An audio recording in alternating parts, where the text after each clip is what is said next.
আসসালামু আলাইকুম, সবাই কেমন আছেন? আশা করি ভালোই আছেন। এই যে আজকে গাছ লাগাবো, আর কালকে বাজার থেকে আমার জামাই অনেকগুলা গাছ আনছে, বাগান গাছ আনছে অনেকগুলা, আর একটা আম গাছ আনছে। এই যে এই আম গাছটা এখন বাড়ির পিছনে লাগাবো, আর বাগান গাছগুলো অন্য জায়গায় লাগাইছি, একটু দূরে বাড়ির। তাই এই আম গাছটা এখন লাগাবো।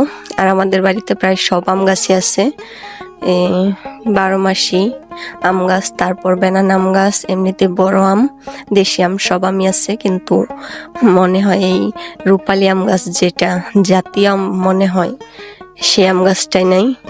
তাই এই যে একটা রূপালি আম গাছ আনাইছি, এটা এখন লাগাবো। এই যে দেখেন, গর্ত খুঁজে নিছি, এখন এখানে লাগাবো সুন্দর করে।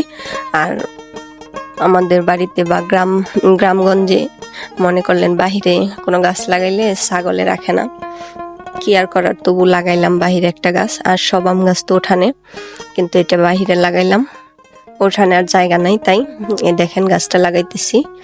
আর কে কে আমার মতো গাছ লাগাইতে পছন্দ করেন জানাইন।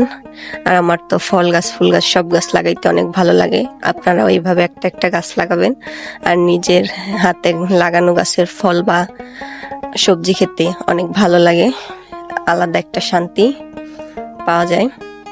এই যে আমার গাছ লাগানো শেষ, দেখেন গাছটা কি সুন্দর হয়েছে।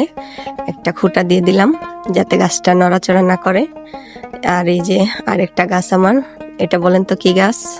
এটা লঙ্গান গাছ, 1 বছর আগে আনছিলাম, অনেক ছোট ছিল, কিন্তু এখন আমার থেকে বড় হয়ে গেছে, অনেক বড় হয়েছে মাশাল্লাহ। সবাই মাশাল্লাহ বলবেন, গাছটা অনেক সুন্দর হয়েছে, দেখেন কি সুন্দর, অনেক বড় হয়ে গেছে খুব তাড়াতাড়ি।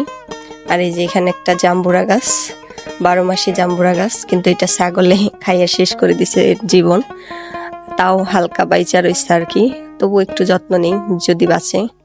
যত্নে তো অনেক কিছু হয়। আর এই যে এটা আমার অর্বরেই গাছ, দেখেন কত বড় হয়ে গেছে মাশাল্লাহ, ফল আসবে হয়তো সামনের বছর। আর এটা তেঁতুল গাছ। আচ্ছা, সবাই ভালো থাকবেন। আজকে আমার সব গাছ দেখাইলাম আপনাদেরকে। আল্লাহ হাফেজ।